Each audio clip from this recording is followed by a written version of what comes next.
আজই ডাউনলোড করুন আর এনজয় করুন আপনার পছন্দের শো। বীরভূম জেলার রাঙামাটির দেশে কোপাই নদীর ধারে আকাশে বাতাসে ধ্বনিত সুধা, রবি ঠাকুরের সুরে বেঁচে আছে শান্তিনিকেতনের ঐতিহ্য। বাঁকুড়া জেলার গর্ব ডোকরা, টেরাকোটা আর মাটির ঘোড়া। সপ্তাহ জুড়ে চলছে জেলার দিদিদের লড়াই। দেখবো আজ কোন চার দিদি তাদের জেলাদের এগিয়ে নিয়ে যাওয়ার জন্য আসছে আমার মঞ্চে। প্রথমে একটু কথা বলবো উত্তর দিনাজপুর থেকে সুমিতার সাথে। তুমি বলে তুমি হুগলি জেলার মানুষ। হ্যাঁ দিদি। আর তুমি কাজের সূত্রে উত্তর দিনাজপুর। হ্যাঁ দিদি। দিদি আমার চাকরি জীবন দীর্ঘ 16 বছর। প্রথমে আমি ল্যান্ড ডিপার্টমেন্টে ছিলাম, দেন আমি সুইচ করি 2010-এ আমি জয়েন্ট বিডিও হিসাবে জয়েন করি। বিডিও হিসাবে 2 বছর 8 মাস একটা জেলায় কাজ করেছি, একটা ব্লকে কাজ করেছি। নন্দীগ্রাম 1 ব্লকের আমি বিডিও ছিলাম। সেখান থেকে আমি ডেপুটি ম্যাজিস্ট্রেট, ডেপুটি কালেক্টর হিসাবে উত্তর দিনাজপুর জেলার ইসলামপুর সাব ডিভিশনে পোস্টেড হই এবং ওখানেই এখন 1 বছর 7 মাস আমি আছি। এতদিনের অভিজ্ঞতা, এত কাজ করেছো সুমিতা, এখন তুমি উত্তর দিনাজপুরে পোস্টেড। তোমার জেলা সম্বন্ধে একটু বলো আমাদের। এটা তো আগে পশ্চিম দিনাজপুর ছিল, আপনি জানেন। তারপর 1992-তে এটা উত্তর দিনাজপুর হয়। মানে উত্তর দিনাজপুর বলতে প্রথমেই যেটা আসে সেটা দিদি তুলাইপঞ্জি চাল, মানে তুলাইপঞ্জি আমাদের উত্তর দিনাজপুরের একটা অ্যাসেট বলতে পারেন। আরেকটা আছে আমাদের কুলিক পক্ষী সংগ্রহালয়, যেটা সেখানে অ্যাপ্রক্সিমেট দিদি 164 ধরনের পাখি প্রজাতি স্পিসিস আপনি পাবেন। আর যখন আমার মাইগ্রেশন হয় তখন ধরুন ওই 90,000 থেকে 1 লক্ষ পরিযায়ী পাখি কিন্তু ওখানে আসে এবং দারুণ দেখার জিনিস, সুন্দর জায়গা দিদি উত্তর দিনাজপুর। খুব ভালো লাগলো কথা বলে সুমিতা। থ্যাংক ইউ দিদি, আমার খুব ভালো লাগলো। তোমার ক্যারিয়ারের জন্য তুমি অনেক বড় হও জীবনে, আরো অনেক শুভেচ্ছা রইল। রেবাদি, এবার আপনার গল্প শুনবো। হ্যাঁ দিদি বলবো। ছোটবেলা থেকে একটু জার্নিটা বলুন আপনার মতন করে। আমি যখন একদম ছোট ছিলাম তখন আমাদের গ্রামে মানে মেয়েদের পড়াশোনাটা একদম চলছিল না। নাইট স্কুল তখন ছিল গ্রামে গ্রামে, নাইট স্কুলে একটু যেতাম। বাড়িতে বলতো যে স্কুল যেতে হবে না, আমি পালিয়ে গেলাম। স্যারেরাই আমাকে সাহায্য একটু করেছিলেন যে তোমাকে এক জায়গায় পরীক্ষা দিতে নিয়ে যাব। তো আমি একবারে ওই যে এক আশ্রম হোস্টেল পেয়ে গেলাম। তখন মনে হয়েছিল যে আমি যতটা শিখছি আমার পারিপার্শ্বিক আমার মতন যারা আছে তাদেরকেও একটু আমি শিখাবো। কোথায় করলেন স্কুলটা? ছাতনা ব্লকে সাচনপুর গ্রামে গরিব বাচ্চাদের নিয়ে 2015-26 জানুয়ারি একটা স্কুল করেছি। আমার স্কুলে এখন দিদি 60 জন স্টুডেন্ট আছে। কত অবধি পড়ান? ক্লাস 4 পর্যন্ত। বাহ, কতজন টিচার? 5 জন টিচার, 2 জন সহায়িকা আর 2 জন বাচ্চাদেরকে একটু বাড়ি পৌঁছে দেওয়া, বাড়ি থেকে আনা, এইরকম। তো ধরুন আপনার ওখানে এত মানুষ যারা রয়েছে তাদের বোঝাতে পেরেছেন যে বাচ্চাদেরকে না পাঠালে তাহলে শিক্ষা হবে না, শিক্ষার যে প্রয়োজন সেই বার্তা কি পৌঁছতে পেরেছে সবার কাছে? কিছুটা পৌঁছেছে, এখনো পৌঁছচ্ছে। খুব ভালো কাজের সাথে যুক্ত আছে রেবাদি, দারুণ। নতুন প্রজন্মকে আলো দেখাচ্ছেন, এটাই সব থেকে বড় কথা। আশা করবো আগামী দিনে আরো মানুষ রেবাদির পাশে দাঁড়াবেন। ভালো থাকবেন দিদি। হ্যাঁ দিদি, আপনিও ভালো থাকুন। Thank you. কুহেলি পেশা শিক্ষিকা। হ্যাঁ দিদি। এবং হুগলি জেলার ঐতিহ্য নিয়ে চর্চা করছি। হুগলি জেলায় আমার বাড়ি, আমার বর্ন অ্যান্ড বট আপ ওখানেই বেড়ে ওঠা। আরামবাগের স্কুলে আমার 13 বছরের চাকরি। খানাকুলে বিবাহ সূত্রে আসি। খানাকুল হচ্ছে এমনই একটা ঐতিহ্যপূর্ণ জায়গা, রাধানগর। পুরো হুগলিটা যদি আমরা দেখি দেখা যাবে যে অনেক ঐতিহ্য। ঠাকুরের দেশ কামারপুকুর, সেখানে সাদা বোঁদে বিখ্যাত। তার পাশে জয়রামবাটিতে সারদা মায়ের স্থান, আবার জনাইয়ের মনোহরা, সেটাও বিখ্যাত। তো খানাকুলে যখন আমি এলাম তখন দেখলাম একটা বিখ্যাত মিষ্টি এবং তার একটা ঐতিহ্য আছে, একটা সুন্দর গল্প আছে। তো মিষ্টিটার নাম কারকান্ডা।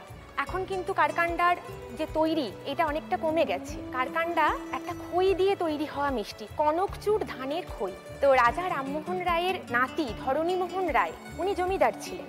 তো জমিদার বাড়িতে কি হতো, জমিদারকে যখন খাজনা দিতে আসতো তখন সবাই জমিদারের জন্য নানান রকম জিনিস নিয়ে আসতো। তো একবার কুঞ্জবিহারী মোদক 1 হাঁড়ি মিষ্টি নিয়ে এসে তার সামনে রেখেছে। মিষ্টি থেকে খুব সুন্দর গন্ধ উঠছে, খুব সুন্দর ঘি, এলাচ, লবঙ্গ, দারচিনি, কনকচুর ধানের একটা সুন্দর গন্ধ আছে, মোয়া জাতীয় একটা মিষ্টি কারকান্ডা। তো রাজা বলে উঠলেন যে কি সুন্দর গন্ধ আসছে, এ কার কাণ্ড, কে কি নিয়ে এসেছে। তো এ কার কাণ্ড, এই কথাটা থেকেই মিষ্টির নাম হয়ে গেল কারকান্ডা এবং বিখ্যাত হয়ে গেল যে কোনো কাজে। এবং মানুষ যখন খানাকুল তো একটা পর্যটন কেন্দ্র বলতে পারেন, তো ওই কারকান্ডা মিষ্টি মানুষ বেড়াতে এলে পর্যন্ত নিয়ে যেত। তো এই হলো দিদি কারকান্ডার গল্প। আর কি কি ঐতিহ্যের গল্প আছে? ওখানে আমাদের খানাকুলে ঘণ্টেশ্বরের মন্দির আছে, যেটাও একটা পর্যটন কেন্দ্র। বাবা ওখানে স্বয়ংভূ, ওখানে বাবাকে কেউ স্থাপন করেনি, বাবা নিজে থেকে ওখানে উঠে এসেছেন। আর তারপরে আছে মা রত্নাবলী। ঘণ্টেশ্বর হচ্ছে মা রত্নাবলীর ভৈরব। রত্নাবলী হচ্ছে 51 সতীপীঠের এক পীঠ, মায়ের দক্ষিণ স্কন্ধ সতী মায়ের, তার পিছন দিয়ে বয়ে যাচ্ছে রত্নাকর নদী। ওই রত্নাকর নদী থেকে মায়ের নাম হয়েছে মা রত্নাবলী। ধরো এত যে তোমাদের ঐতিহ্য আছে, হ্যাঁ, মানুষের কাছে পৌঁছয় যায় এইসব বার্তাগুলো, যেখানে কি কি সুন্দর সুন্দর জায়গা, কোনটার কি মহত্ব। আমরা অনেকগুলো লেখালেখি করি, আমার বাড়িতে আমার হাজব্যান্ডও বই লেখালেখি করে, সেই সূত্রে আমার মনে হয় যে এই ঐতিহ্যগুলোকে যদি আস্তে আস্তে একের পর এক তুলে ধরা যায়। এছাড়া হুগলির বিখ্যাত বিখ্যাত মানুষ আছে, রাজা রামমোহন রায় তো আমার বাড়ির পাশে রাধানগরে সতীদাহ বেদি আমার ওখানেই আছে, ওটা বিরাট বড় পর্যটন কেন্দ্র একটা। আর উনি তো দেহত্যাগ করেন ব্রিস্টলে, ব্রিস্টলে ওনার সমাধি মন্দির আছে, কোনায় কোনায় ছড়িয়ে আছে হুগলির নানা দিকে মানে এই সমস্ত ঐতিহ্য। এগুলো নিয়ে চর্চা করছো কতদিন হয়ে গেল? চর্চা করছি, বাড়িতে তো হয় যেহেতু আছে, তার সাথে একটা মেয়ে স্কুল করছে, একান্নবর্তী পরিবারের খুব সাপোর্ট আছে, তো আমার মনে হলো বাড়িতে যখন এই চর্চা আছেই তো আস্তে আস্তে আমি শুরু কোন ক্লাসে পড়াও হইলে? 6, 7, 8 অবধি ক্লাস নিতেই ইংলিশ পড়াও? হয়। হ্যাঁ, ইংলিশ পড়াতে হয়। অসংখ্য ধন্যবাদ, তুমি আজকে আমাদের সকলের জন্য থ্যাংক ইউ দিদি। হ্যাঁ, এবং হুগলি আমাদের ঐতিহ্যপূর্ণ জেলা, তার আরো কিছু গল্প আমাদের শোনালে। তৃপ্তিদি, মায়ের হাতে শেখা কাঁথা স্টিচের কাজ ছোট্টবেলা থেকে, মানে আপনার পরিবার কি সবটাই এই কাঁথা স্টিচের যুক্ত?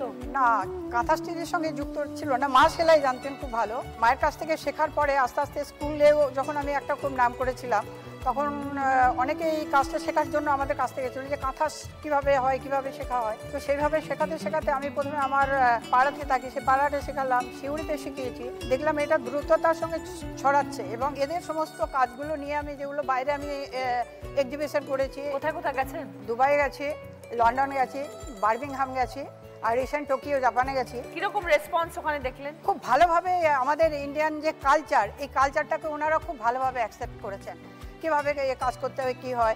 আমাকে অ্যাম্বাসি এসেছিলেন, অ্যাম্বাসি নিজে যে আমাকে একদিনের জন্য আবার রেখেছিলেন যে ওনাদের জাপানিদেরকে দেখানোর জন্য। আপনার পেছনের শাড়িগুলো তো অসাধারণ, হ্যাঁ, কিন্তু সাধারণত একটা কাঁথা স্টিচ বানাতে কত সময় লাগে? যেমন এটা দেখাচ্ছি আপনাকে, এর মধ্যে 5টা লেয়ার আছে কাপড়ে। এটা হচ্ছে সমুদ্র মন্থন। এরকম টুকরো কাপড়টা কেন? এটা কি বাঁধানোর জন্য দেয়ালে? এটা দেওয়ালে ইচ্ছা করলে বানানো যাবে। ফ্যান্টাস্টিক। এটা আমি এই রিসেন্ট মোদিজিকে দেখিয়ে এসেছি। এটা হচ্ছে গ্রিন এনভায়রনমেন্ট, একটা গাছের উপরে সবকিছু করা আছে। এটা কিন্তু বিশাল বড়। ওটা আমি আর আপনি ধরি, তাহলে সবাই দেখতে পাবে। এটা দুটো ময়ূর, একটাই গাছ। কি অসাধারণ, কি অদ্ভুত সুন্দর। কতক্ষণ লাগতে পারে এরকম কাজ করার জন্য? এটাতে 2 বছর লাগে। কিরকম দাম হতে পারে এরকম জিনিস? ম্যাডাম, এটা 15 লাখ টাকা দাম আছে। 2 বছরের কষ্ট, 2 বছরের 2 বছরের পরিশ্রম, একটা চুজ ধরে। খুব সুন্দর, অসাধারণ, ফ্যান্টাস্টিক। ন্যাশনাল অ্যাওয়ার্ড পেয়েছেন তৃপ্তিদি, সেই ন্যাশনাল অ্যাওয়ার্ডটা কোন কোন কাজের জন্য পেয়েছিলেন? ন্যাশনাল অ্যাওয়ার্ডটা ম্যাডাম, আমি আদিবাসীদেরকে নিয়ে কাজ করি, তাদের জীবনযাত্রা সকাল থেকে সন্ধ্যে পর্যন্ত কীরকম হয়, তো সেইভাবে সেটাকে আমি বানিয়ে সেটাকে দিয়েছিলাম, যেটাতে আমি ন্যাশনাল অ্যাওয়ার্ড পেয়েছি। অল ইন্ডিয়া কম্পিটিশনে সেটা কাঁথা স্টিচ। কাঁথা স্টিচ, এই একটা শিল্পগুরু অ্যাওয়ার্ড আছে, আর একটা ন্যাশনাল অ্যাওয়ার্ড। বীরভূম জেলা থেকে তৃপ্তি মুখার্জি আজকে আমাদের মাঝে এসেছেন। বাংলার শিল্প নিয়ে বিশ্ব দরবারে উনি পৌঁছে গেছেন এবং আমরা অত্যন্ত গর্বিত আজকে উনি আমার মঞ্চে এসেছেন।